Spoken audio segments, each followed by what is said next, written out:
मित्रांनो, अबोली या मालिकेच्या आजच्या भागामध्ये आपण पाहणार आहोत की अंकुश बाहेर जाण्यासाठी निघतो, तर अबोली कपडे पिळून वाळत घालत असते. परंतु हात भाजलेला असल्यामुळे अबोलीला कपडे पिळायला जमत नाही. तर अंकुश ते सर्व पाहतो व लगेच अबोलीला कपडे पिळण्यासाठी मदत करतो. ते पाहून अबोली खूपच खुश होते. तर तेव्हा दोघांचाही एकमेकांच्या हाताला स्पर्श होतो. त्यानंतर अंकुश तिथून जाण्यासाठी निघतो, तर अबोली त्याला थँक्स असं बोलते. तर अंकुश अबोलीकडे पाहतच राहतो. त्यानंतर डॉक्टर घरी येतात व अबोलीचा हात चेक करून सांगतात की जखम अजून ताजी आहे, भरायला काही दिवस लागतील. व अबोलीला विचारतात, अचानक अंगावर काही पडलं तर इतकं भाजत नाही, परंतु इथे असं वाटत आहे की जणू काय मुद्दाम हात विस्तवावर ठेवला आहे आणि डॉक्टरांपासून आपल्या दुखण्याबद्दल कोणी काही लपवायचं नसतं. आता तूच सांग नक्की काय झालं ते. तेव्हा ते ऐकून अबोलीला धक्काच बसतो. तेव्हा रमा व आजी बोलतात, अबोली मुद्दाम कशाला करेल, तिला काय वेड लागलं का. त्यावर अबोली सांगते, चुकून माझा हात तव्यावर पडला होता. तेव्हा डॉक्टर अबोलीला विचारतात, चुकून हात तव्यावर पडला तर आपण लगेच तो बाजूला घेतो, मग इतका वेळ हात तव्यावर कसा राहिला की मुद्दाम तुमचा हात तव्यावर ठेवला गेला. तेव्हा अबोली खूप घाबरते. त्यानंतर डॉक्टर अबोलीला काळजी घेण्यासाठी सांगतात व लगेच तिथून निघून जातात. तेव्हा नीता मात्र खूपच खुश असते आणि त्यानंतर नीता रमाला सांगते, ही अबोली किती निर्लज्ज आहे. अंकुशने तिला डिवोर्स दिला म्हणून तिने स्वतःचा हात भाजून घेतला, कारण तिला त्या डिवोर्स पेपरवर सह्या करायच्याच नव्हत्या. तेव्हा रमा नीताला सांगते, मला त्या अबोलीबद्दल काहीच बोलायचं नाही. तुला तर माहिती आहे मला खोटेपणाचा किती राग आहे ते. तेव्हा नीता म्हणते, आपण तिच्यासाठी किती केलं, प्रत्येक वेळी त्या अबोलीच्या चुका पदरात घातल्या, परंतु त्या बदल्यात तिने आपल्याला काय दिलं, नेहमीच आपल्या घराचा तमाशा केला, आपली इज्जत चव्हाट्यावर आणली. सगळं आठवलं तरीही माझ्या अंगाला काटा येतो. तेव्हा रमा नीताला तो विषय बंद करण्यासाठी सांगते, परंतु नीता मात्र ऐकत नाही व रमाला सांगते, तुझा झालेला अपमान मी विसरू शकत नाही. प्लीज तू एकदा अंकुशशी बोल, त्याला सांग ती मुलगी एक नंबरची खोटारडी आहे. त्यावर रमा नीताला स्पष्टपणे सांगते की मला त्या नवरा बायकोच्या मध्ये पडायचं नाही. नीता रमाला म्हणते, अंकुशलाही तेच हवं आहे, म्हणून तर त्याने अबोलीला डिवोर्स पेपर दिले, परंतु ही बाई हटायलाच तयार नाही. पुढे जाऊन ही बाई सर्वांच्याच डोक्याला ताप होणार आहे. ते तुझ्या लक्षात येतं की नाही असं विचारते. त्यावर रमा सांगते, मला त्या गोष्टींकडे लक्ष द्यायचं नाही, अंकुश बघून घेईल काय करायचं ते. ती अबोली इथे राहिली काय आणि गेली काय, मला काहीच फरक पडत नाही. तर तेव्हा नीता विचार करते, आईच्या मनात ठिणगी तर मस्त पडली आहे, हळूहळू त्याचा वनवा कसा पेटतो ते बघच तू अबोली. तर दुसरीकडे पोलीस स्टेशनमध्ये काका प्रतापरावांच्या कंपनीवर छापा टाकलेल्या फाईलचे रिपोर्ट्स अंकुशला दाखवत सांगतात की प्रतापराव त्याच्यासारखा नकली माल कंपनीत वापरतो.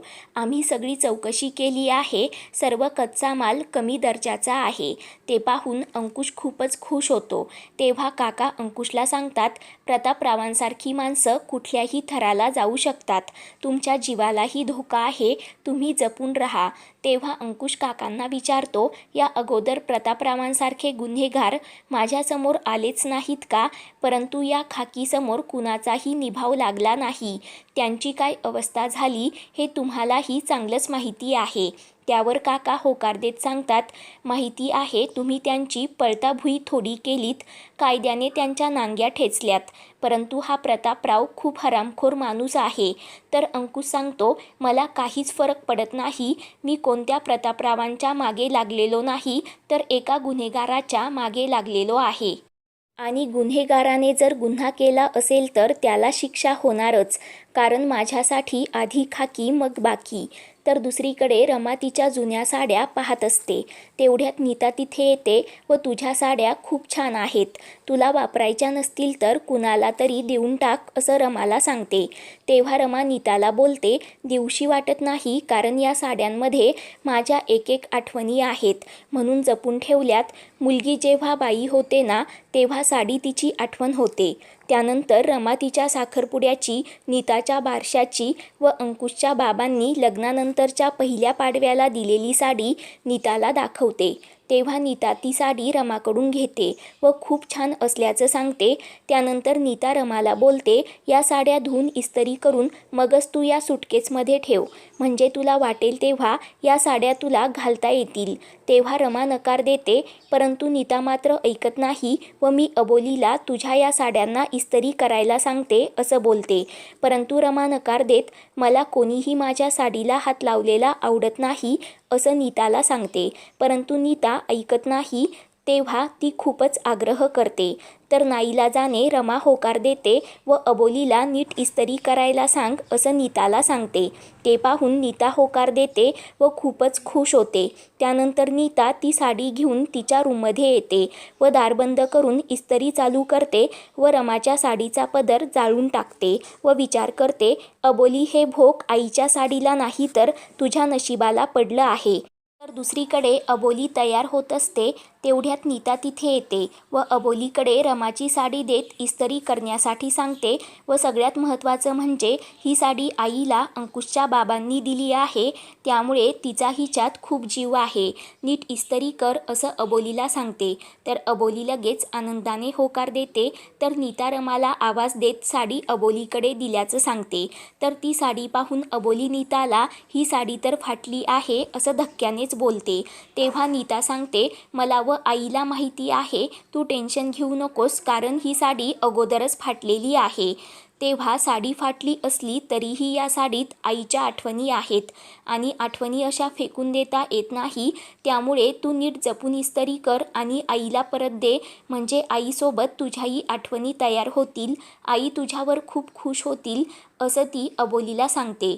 त्यानंतर अबोली रमाच्या साडीला इस्त्री करू लागते व नीताला आवाज देत ती साडी मस्त घडी घालून तिच्याकडे देते. त्यानंतर नीता ती साडी रमाकडे देते. तेव्हा रमाला ती साडी फाटलेली दिसते तर तिला मोठा धक्काच बसतो. तेव्हा रमा लगेच बाहेर जाते व अबोलीला ही साडी कशी जळाली असा जाब विचारते. तेव्हा अबोली ही साडी अगोदरच जळालेली होती असं रमाला सांगते. तर रमा चिडून अबोलीला खोटं बोलू नकोस असं सांगते.